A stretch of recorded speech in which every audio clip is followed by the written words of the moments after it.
কি নাম করে দেখ আমরা খাই, না খায় ডিম মারে মানুষের শরীর। তাহলে এটা সুষ্ঠু নির্বাচন দেয়, নতুন তারা দেশ স্বাধীন করছে, তারাও কয় আমরাও কই দেশ স্বাধীন হয়েছে।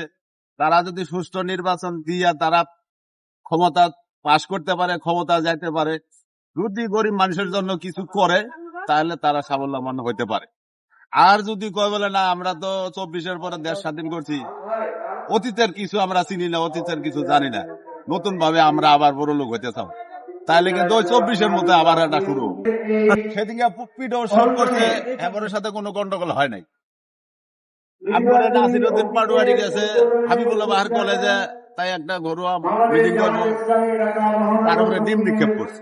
এটা তো রাজনীতি, যার যার রাজনীতিতে আমরা যদি স্বাধীন করি, এরা তো স্বাধীন আগলা করে না, আমরাও করছি, এগরে পিছিয়ে আমরাও গেছি, গরিব মানুষই মরছে, তারপরেও তো আল্লাহর রহমতে এটা খেদাইছি।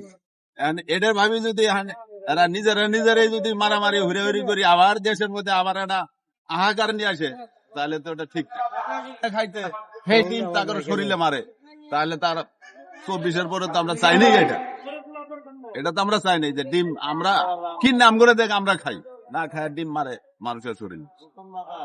তাহলে এটাকে আমরা চাইছিলাম 24-এর পরে, 24-এর পরে চাই। যাই হোক, এখন নতুন তারা চাইতেছে, আমরা নতুন অবস্থায় আছি, নতুন এরই দেখবো আমরা যে এই দেশে কি আছে।